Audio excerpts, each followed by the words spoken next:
Assalamualaikum warahmatullahi wabarakatuh.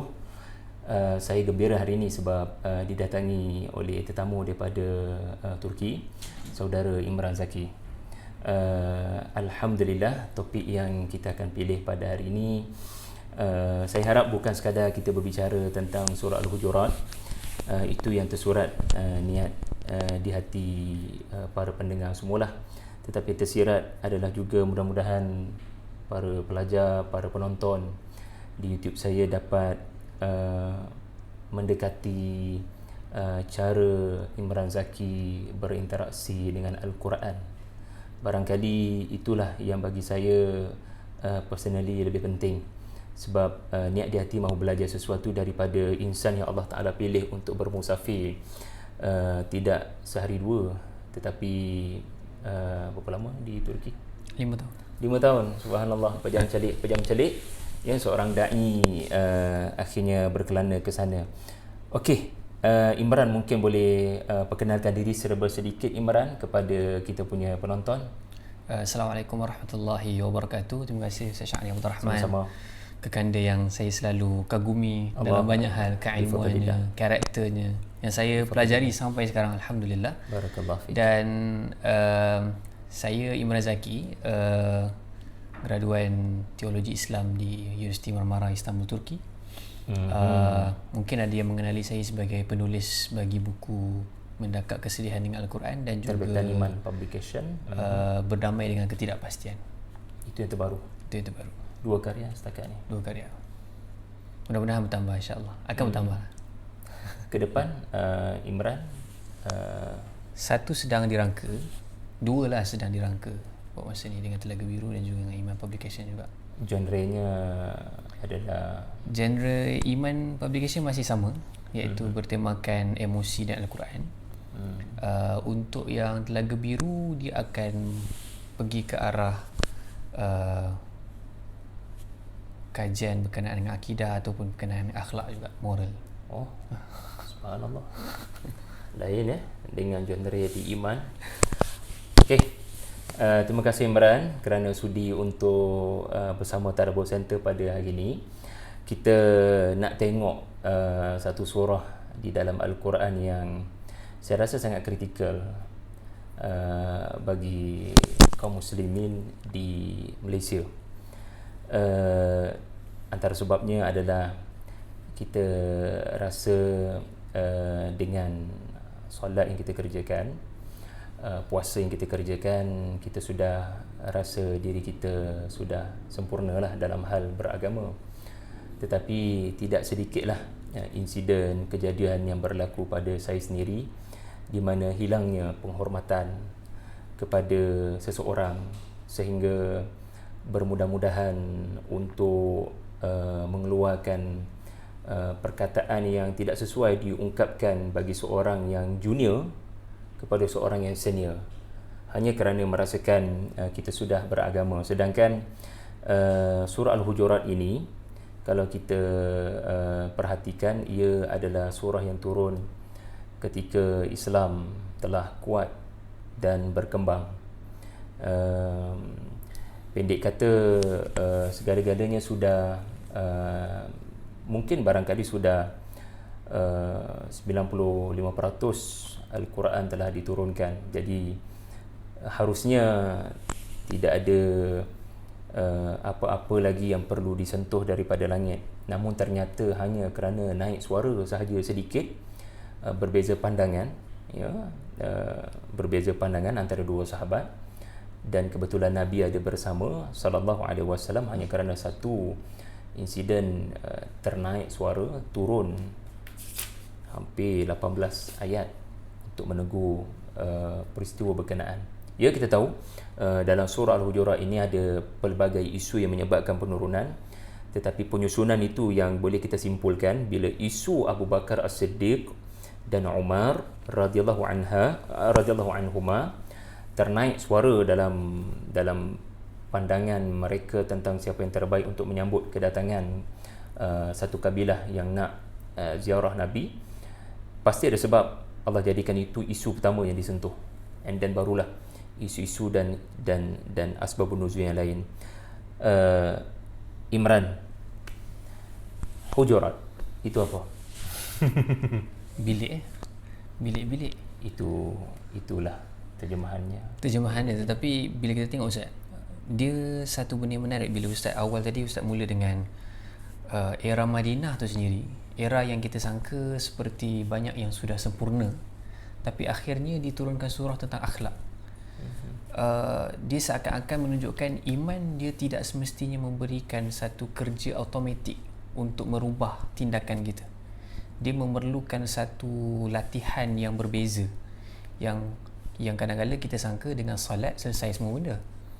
Tapi rupanya Allah SWT lebih tahu, sebab tu ada surah yang khusus turun untuk memberitahu satu persatu secara detail berkenaan dengan tindakan kita. Dan bila saya renung balik dulu waktu belajar di Turki, salah satu subjek ethics, iaitu kita belajar beberapa view pandangan berkenaan dengan pembangunan karakter dikaji oleh ahli falsafah Islam, sebagai contoh Al-Farabi. Dia kata salah satu sebab kenapa kadang-kadang orang yang berilmu tapi tindakannya bermasalah, ataupun kita rasa macam kenapa ya orang ni belajar agama tapi tindakannya begini, ataupun kita rasa macam sepatutnya orang yang macam ni mestilah tindakannya begini, kenapa ada masalah. Salah satu sebab ialah, kata Al-Farabi, ialah benda tu walaupun pada line yang sama, iaitu apa yang kita tahu dengan apa yang kita tindakkan, dia berada pada fakulti yang berbeza. Maksudnya fakulti tindakan kita dengan fakulti fikiran kita berbeza. Yang kita selalu lakukan ialah kita isi fikiran kita tentang iman, tentang salat, tapi kita tak isi tindakan kita. Kita tak latih diri kita, kita tak bina sistem dalam diri kita. Jadi dia telah menyebabkan walaupun kita tahu, tapi tak semestinya kita mampu untuk buat. Latihannya berbeza. Sama macam orang tahu bahasa Arab, orang pandai, orang boleh dengar bahasa Arab, tapi tak semua orang boleh bercakap dengan baik. Ataupun bila kita tengok Netflix kan, kita senang je tengok walaupun tak apa subtitle ke apa ke, tapi untuk cakap English, sebahagian daripada kita kadang-kadang masih sangkut-sangkut Rasa benda tu sebab dia latihan yang berbeza.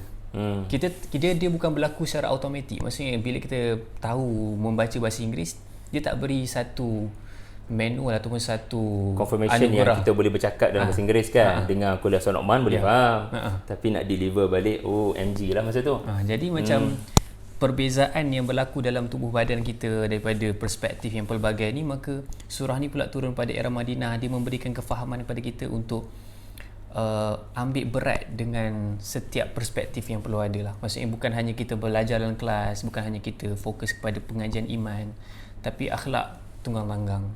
Jadi benda ni perlu disempurnakan. Dan menariknya bila nama surah ni sendiri seperti memayungi idea tentang akhlak tu sendiri. So bila kita tengok dalam surah Al-Hujurat, Allah SWT, bila kita tengok hujurat tu sendiri, bilik-bilik, kamar-kamar. Bila kita tengok daripada etimologi kata-kata ni, kita boleh jumpa Ar-Raghib Al-Isfahani, dia kata kalimah ni akar dia mesti benda yang firm, benda yang macam menutupi, dan dia firm dan dia keras. Itu akar dia. Kemudian Al-Mubarrad, salah seorang ahli bahasa juga, maksud pada kalimah hajar itu adalah benda yang keras, menutupi dan dia kental, dia firm. Maksudnya dia ada ruang yang terjaga. Jadi bila kita tengok beberapa kalimah yang muncul, selain contohnya macam Al-Hijr, kawasan batu-batuan, betul, dia tempat yang tertutup. Contohnya Hijr juga, kata Al-Mubarrad, boleh digunakan untuk seorang anak yang berada dalam rahim, sebab dia dipelihara, ditutupi. Boleh juga kalimah Hajar, kata Ar-Raghib, sebagai tempat pemeliharaan. Kita simpan sesuatu dalam beg, maka kita boleh panggil benda sebagai hajar. Jadi hujurat dia ialah satu ruang ataupun bilik-bilik yang menjadi ruang selamat kita. Jadi idea tentang akhlak ni sendiri, bila kita perhatikan secara mendalam, macam ada ayat pada ayat yang kelima, innal ladzina yunadunaka min wara'il hujurati aktsaruhum la ya'qilun. Mereka yang memanggil-manggilmu, ayat keempat, daripada ayat keempat, memanggil-manggilmu daripada belakang bilik, memanggilmu daripada ruang kamu sendiri tu. Mereka ni orang tak fikir, orang yang tak ada common sense sebagainya. So ibaratnya macam surah ni menggambarkan satu benda yang sangat penting, iaitu dalam kita berakhlak kepada orang, ada satu benda yang kita kena faham, iaitu setiap daripada kita ada ruang selamat yang mereka punya, dan kita kena belajar untuk hormat ruang tu. Ustaz ada ruang Ustaz, saya ada ruang saya, kita dalam bilik office ni ada ruang kita. So certain orang tak boleh tiba-tiba masuk je, menceroboh, tak boleh menceroboh sesuka hati. dalam setiap dari kita ada ruang yang tersendiri. Macam contohnya walaupun adik-beradik, kita tak boleh pergi ambil barang dia terus macam tu. Dia ada ruang dia sendiri, kita kena belajar untuk hormat, respect. Dan setiap daripada ayat ni, contohnya macam jangan panggil dengan panggilan-panggilan yang tak baik, jangan cemuh orang, jangan intip-intip orang. Bukankah semua itu ialah satu ruang yang menunjukkan privacy. Setiap daripada kita ada ruang privasi kita. Dan akhlak itu ialah bila kita sedar kita ada ruang yang kita jaga, dan ada ruang yang orang lain punya yang kita kena sentiasa sedar benda tu. So subhanallah, kita baru tahu sedalam tu rupa-rupanya kalimah akar kepada hujurat. Disiplin ilmu Imran sendiri memang belajar daripada mana yang nama surah itu bukan kebetulan. Boleh saya nak tahu. Sebenarnya dalam bila masuk dalam kelas tafsir dahulu, salah satu dahulu perkara di Turki lah. Subhanallah. Di Turki. So ada beberapa kelas tafsir lah. Tafsir 1, tafsir 2, ulumul tafsir, usul tafsir. Ulumul Quran, usul tafsir. Kemudian ada tafsir moden. Tafsir moden tu termasuklah kajian-kajian yang hermeneutics, penggunaan kaedah Bible kepada tu Quran dan sebagainya. So salah satu perkara yang saya ingat waktu lecturer saya bagi tahu ialah sebelum kita memulakan masuk ke dalam itu, pintu tu macam nama surah itu, sebab ada perbezaan pendapat, adakah nama surah ni tauqifi ataupun dia ijtihad. Tapi apa pun pendapatnya, kalau let's say kita ambil benda tu sebagai ijtihad pun, sudah tentu ada sebab kenapa nama surah itu dia menjadi tema utama, dikenali dengan nama surah itu. Ya, macam contohnya Al-Ikhlas, ada Al-Ikhlas, ada As-Samad, ada Al-Ahad dan sebagainya. Setiap benda yang famous dengan nama itu, sudah ada benda yang menjadi pintu kenapa surah ini dipanggil dengan benda tu. Ada yang macam contohnya surah Al-Baqarah, ada nama lain juga. Tapi Al-Baqarah mungkin kerana salah satunya ialah ada event yang betul-betul mendasar dan besar daripada cerita itu, walaupun kecil. Walaupun tidak banyak dalam surah Al-Baqarah tu, cuma satu bahagian saja. So betul.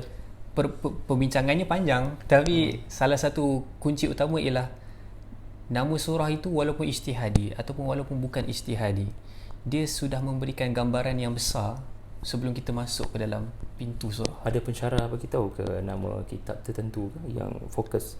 Kita boleh cari balik lah. Setakat yang saya selalu baca lah Imran, paling kurang ada 3 lah karya yang memang menjurus kepada siap klaim mukjizat nama surah. Ali bukan doktor, Abu Zuraik, rasanya Misri, Mu'jizat Asma Aswar Al-Quraniyah. Kemudian kita ada kajian PhD di Jordan, Min Dilalat Asma Aswar Al-Quraniyah. Dia kurang nak dekat dah dengan kitab yang ketiga, kajian yang ketiga, cuma dia tak ada kalimah min, dia hanya ada dilalat, 2 orang, dan dapat mumtaz dalam tesis PhD berkenaan. Memang kajian kontemporari Quran menunjukkan saudara-saudari tak boleh underestimate nama surah tu. Cuma kita kena tahulah makna di sudut bahasa, macam Imran sebut tadi, apa kata sahib Al-Mufradat. Kita juga kena tahu ayat mana yang mention nama surah tu, supaya falsafah dan justifikasi nama tu dapat kita tahu, and then barulah kita tengok isu-isu yang ada dalam surah tu, macam mana ia boleh tunduk kepada falsafah yang ada pada nama surah berkenaan. Imran, ayat yang paling favourite yang mana Imran kalau Al-Hujurat ni? Sudah tentu yang pertama lah. Biasanya orang suka yang nombor 6. Fatabayyanu, tetapi mesti ada sebab. Nombor 6 pertama juga.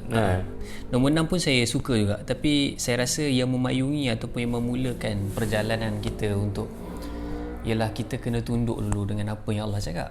La tuqaddimu baina yadayillahi wa rasulih. Bagaimana Imran melihat ayat tu? Adakah kita perlu kepada ayat tu sekarang, masyarakat Muslim Malaysia? Seperti macam kadang-kadang kita kata kita ikut Quran, tapi kadang-kala bukan kita ikut Quran, kita selektif dalam ikut Quran. Allahu Akbar. Jadi la tuqaddimu baina yadayillahi wa rasulih ialah satu peringatan yang agak keras sebenarnya untuk jangan kita selektif pilih sikit-sikit. Sebab dia macam jangan dahulukan. Maksudnya kalau kita selektif, kita sedang dengar yang ni tapi kita dahulukan yang lain. Kita dahulukan pandangan kita di atas kata-kata Allah yang lain. Kita pandangan tindakan kita di atas kata Rasulullah yang lain. Jadi dia ibaratnya macam satu ruang yang kita belajar sebelum kita bagaimana harus kita bersikap. Sikap yang paling utama ialah macam mana sikap kita dengan kalamullah dan sikap kita dengan Nabi SAW.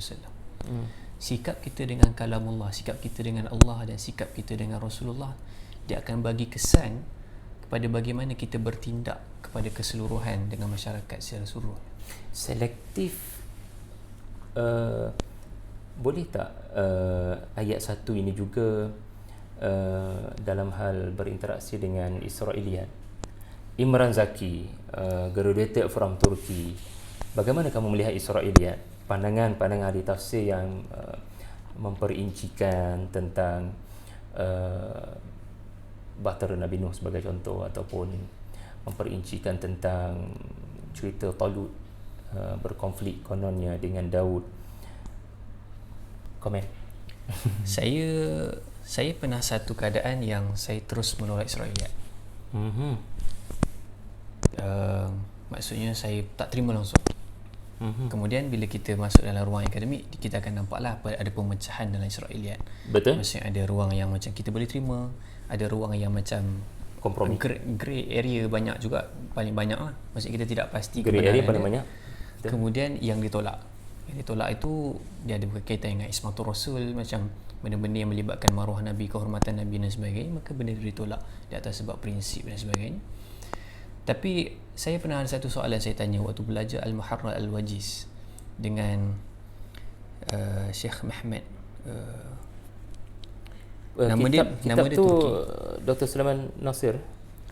Apa Ibn Atiyah. Al-Muharrar Al-Wajiz Ibn Atiyah. Oh, Ibn Atiyah. Ibn Atiyah. Oh, ini tafsir Ibn Atiyah. Okey.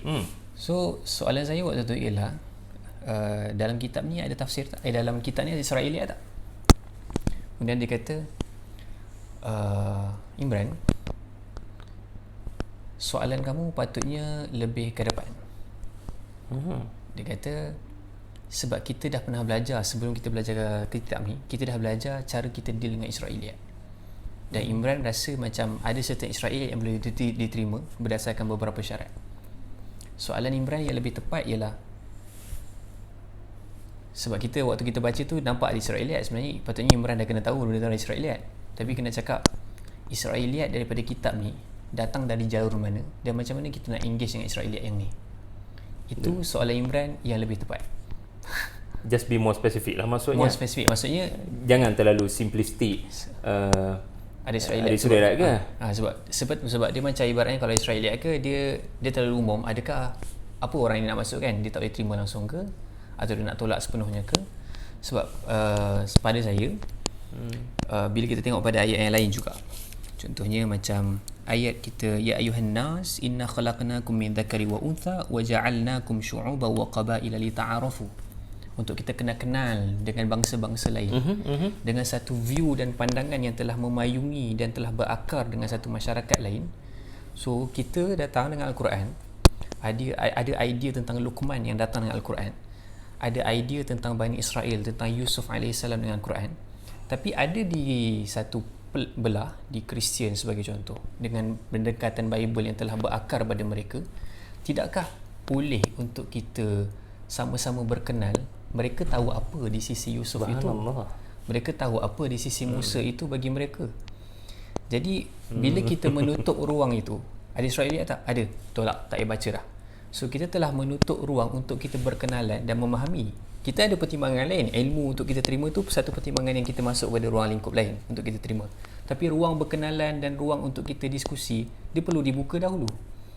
Itu satu bahagian yang saya rasa macam ini pun kembali kepada makna hujurat, iaitulah ruang yang selesa, yang awak jangan ceroboh kalau kita nak bersembang atas nama interfaith. carilah titik temu terlebih dahulu. Saya sebagai Nasrani contohnya, ada kefahaman yang sangat banyak dalam kitab Injil berkenaan Old Testament tentang contohnya cerita Nabi Sulaiman, macam-macam cerita. Kita pula nak menyuruh beliau ke arah Sulaiman dalam version Quran. Kita tidak boleh terus direct menggunakan kaedah itu semua tak benar. Kita harusnya acknowledge terlebih dahulu, oh macam tu rupanya cerita Nabi Sulaiman. Kami pun mengetahui perinciannya begitu. So menarik sebenarnya bila Imran mengaitkan isu Israiliyat daripada ayat 1 dengan lita'arafu. Boleh dikatakan Israiliyat itu juga sebagai satu jambatan untuk engage dengan rakan-rakan kita yang belum lagi memeluk Islam. Ayat 6.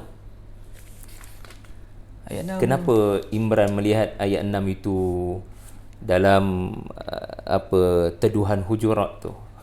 Satu, ia berkaitan dengan, satu lagi zaman sekarang ni ialah ruang menjatuhkan orang dengan berita. Seseorang maruahnya boleh jatuh sebab berita. Seorang maruahnya dah boleh diangkat ataupun ketinggiannya boleh diangkat-angkat kerana berita juga. Dipuji melampau pun dengan berita juga.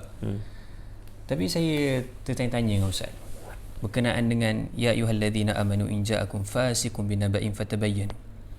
Bila datang kepada kamu seorang fasik dengan berita, maka kamu tabayyunlah, maka kamu halusi, selidiki, clear. Jadi pada Ustaz kat sini, fasik kat sini, adakah orang fasik je datang kita kena tabayyun ataupun semua orang? Jadi soalan kepada saya adalah, macam mana kita nak deal dengan adakah tabayyun ini perlu dilakukan hanya apabila berita itu datang daripada orang fasik, atau tabayyun itu sebagai satu bentuk budaya dan akhlak yang sepatutnya dilakukan regardless yang mendatangkan berita itu siapa? Seakan-akan dia menyebut inja akum fasik, bukan insan kat situ ataupun sesiapa.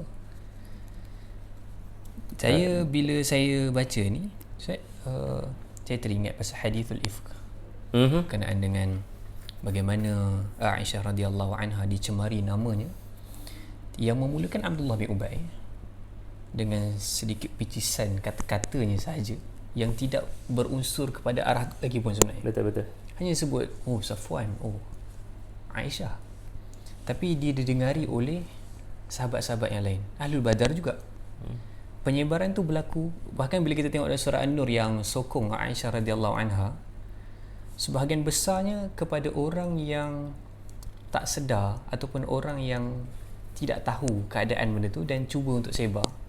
Ada bahagian kecil sahaja untuk orang yang sengaja. Tetapi orang yang secara mistik, secara tidak tahu itu ditegur secara besar. Betul, dalam surah An-Nur. Surah An-Nur.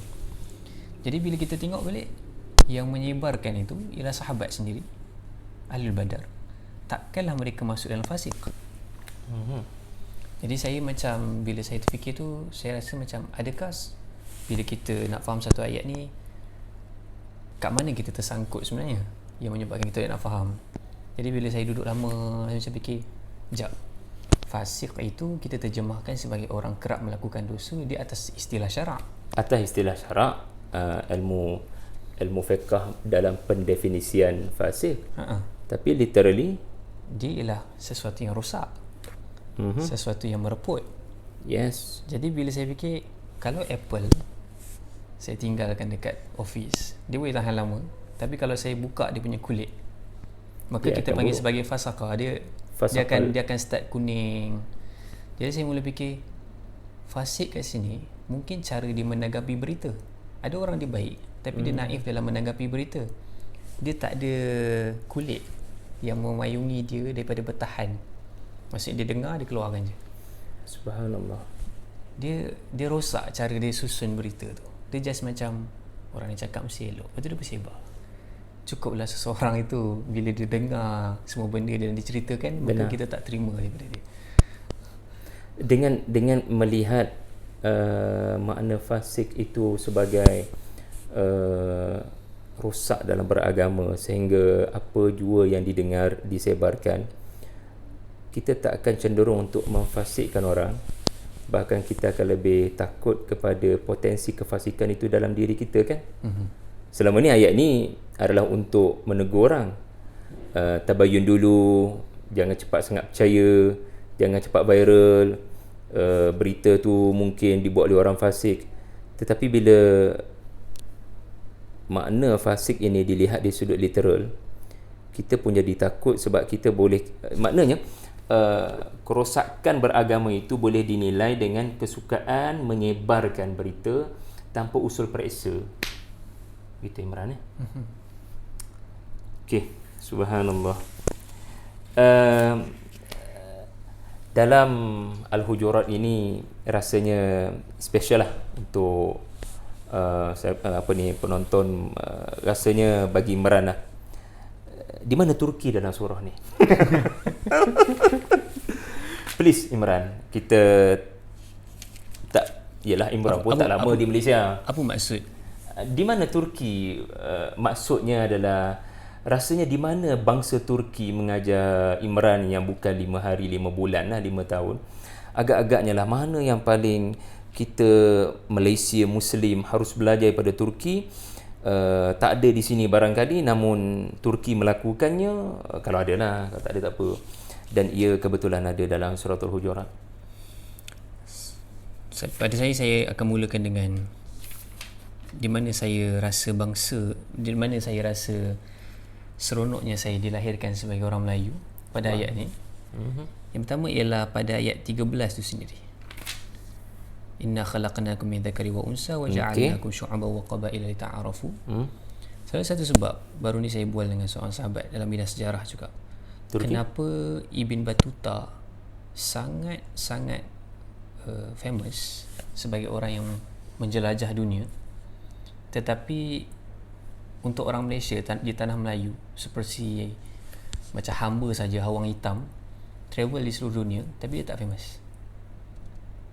Ibn Battuta orang Arab, dia travel famous. Jadi tapi orang Melayu yang biasa travel, sebagai contoh hamba pun, awang hitam travel.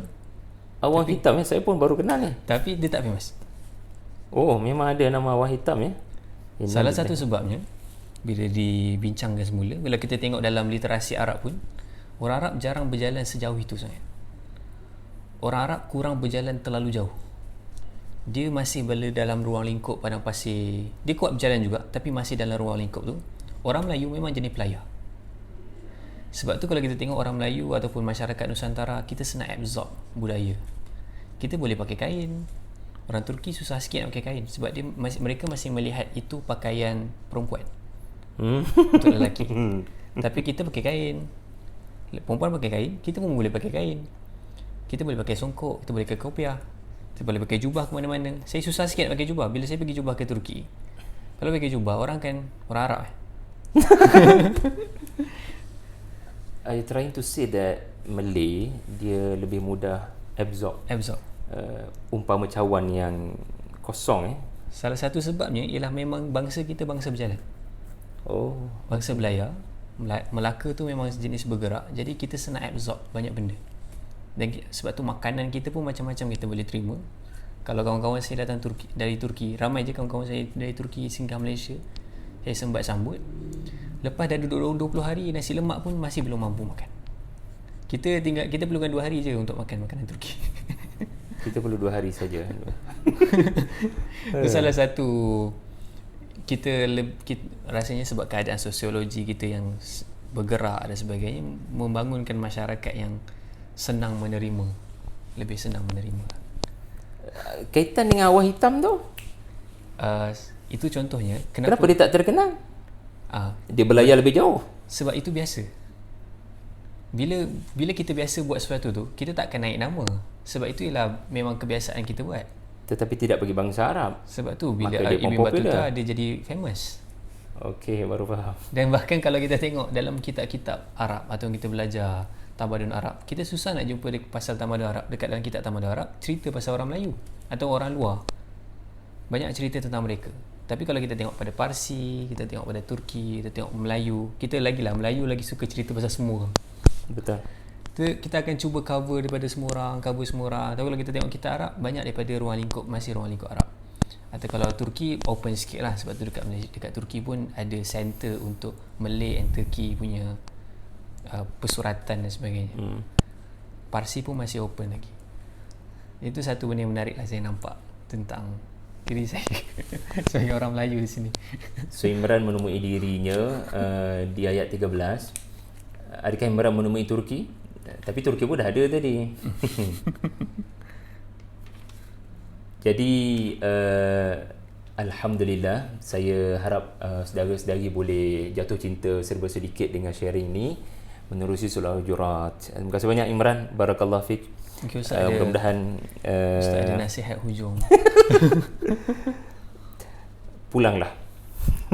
Maksudnya mudah-mudahan kita doakan saudara Imran walaupun akan kembali ke Istanbul untuk meneruskan misi yang beliau belum capai barangkali, seruan daripada perjuangan tadabbur Quran di Malaysia adalah pulanglah, dengan persiapan untuk, bagi saya lah, ayat yang kita kena rasa bertanggungjawab untuk betulkan walau di mana juga kita berada, dan buat persiapan sebelum balik supaya kita dapat menyantuni realiti yang ada. Adalah fenomena yang disebut pada penghujung surah Al-Hujurat,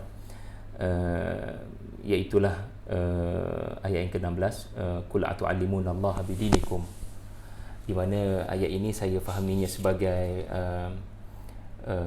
kita rasa kita lebih